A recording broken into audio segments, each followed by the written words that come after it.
The U.S. says its biggest aircraft carrier strike group has now entered the Caribbean Sea. The U.S. Navy making that announcement a short time ago. The USS Gerald Ford is set to join major military exercises that are scheduled to begin today off the coast of Venezuela. The U.S. has already put more than a dozen warships and 15,000 troops in the region as tensions with Venezuela continue to rise. We've got full coverage for you. CNN senior reporter Betsy Klein is in Florida, where the president is spending the weekend. We're hearing from the Secretary of the Army today. What is he saying about Venezuela?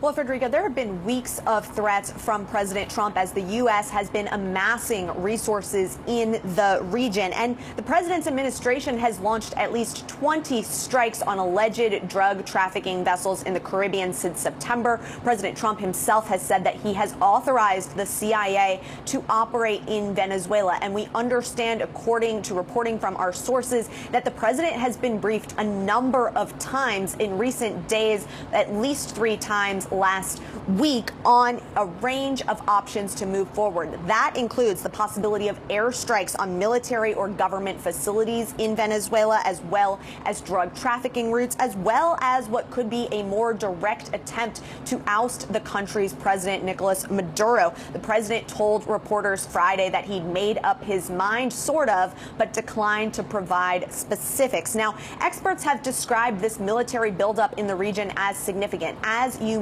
mentioned, we have learned that the USS Gerald R. Ford, that is the nation's largest aircraft carrier, has arrived in the Caribbean Sea as of today. Separately, there are roughly 15,000 military personnel on the ground, 10 F-35 fighter jets, as well as more than a dozen warships in the region. And we heard from Army Secretary Dan Driscoll a short while ago about the plans. Listen.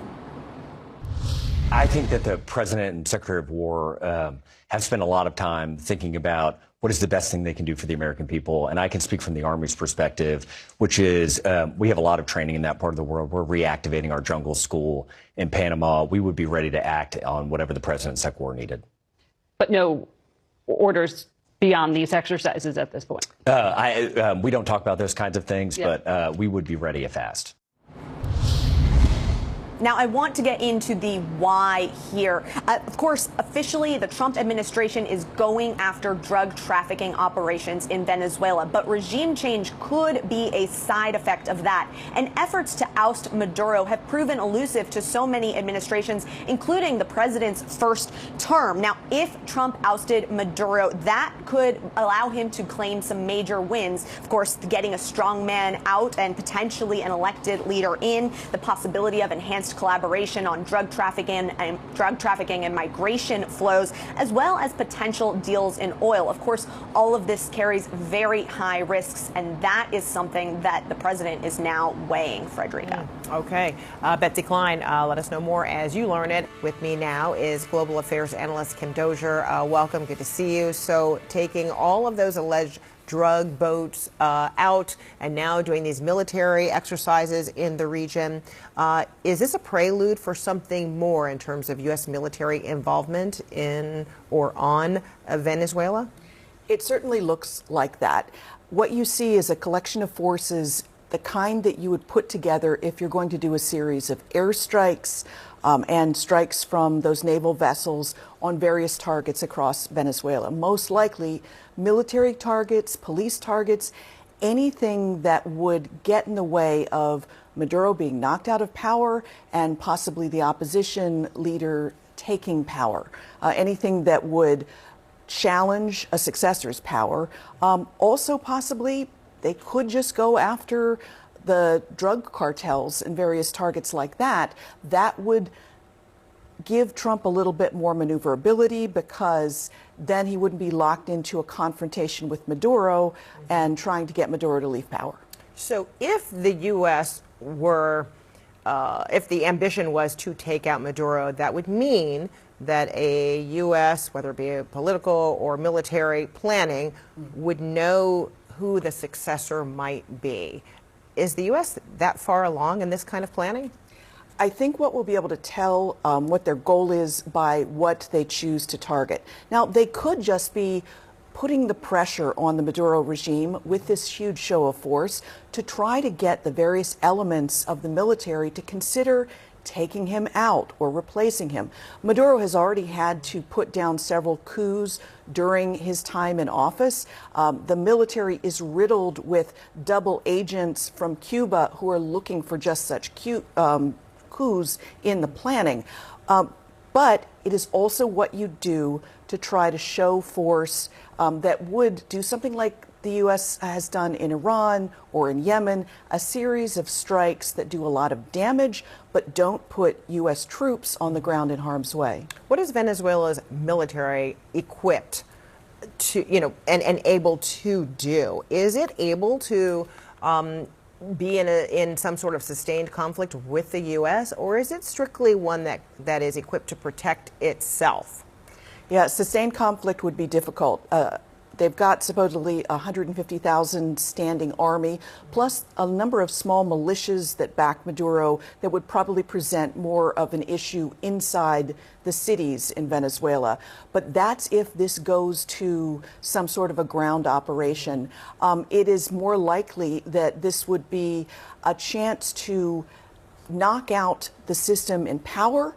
And then, there's been a rebellion across the country that's barely repressed.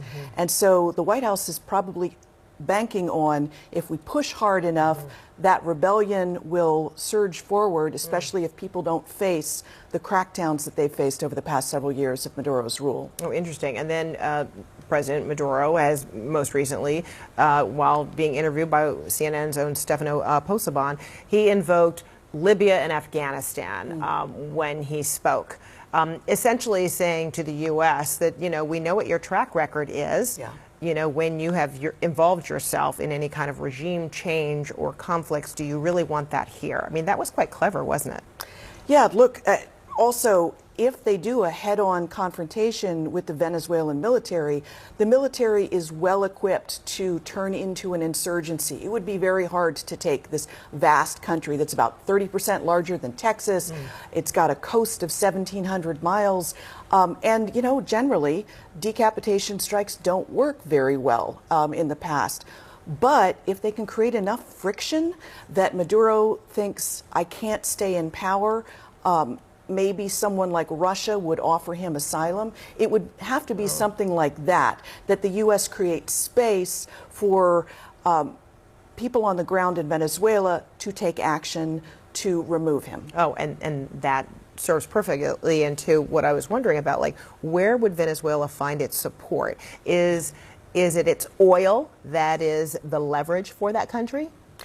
Well, Russia and China have been backers, and access to that oil is important for both. And Russia has given military supplies. In October, there was a large plane that arrived from Russia, and we think it had things in it like anti-aircraft type weaponry to at least frustrate any sort of U.S. attack. But we don't know, and this is all up to Trump. He has promised his supporters that he's not going to drag them into another war. Right. So those were big campaign promises. So if he launches some sort of strike and Maduro hangs in there, that's going to present a real conundrum for the White House. Whereas what they're hoping for is a quick win, and then Trump supporters in the Latino community in Miami, Florida, et cetera, will back him, and it'll look like a win in his own hemisphere, and it will message other countries that the U.S. believes aren't doing enough to stop drugs, that they better crack down on it. Fascinating. All right. Kim Dozier, thank you so much for breaking it down. Really complex, confusing, but you put it in such a succinct way. I think there's a greater understanding of it now, for sure. Kim, thanks so much.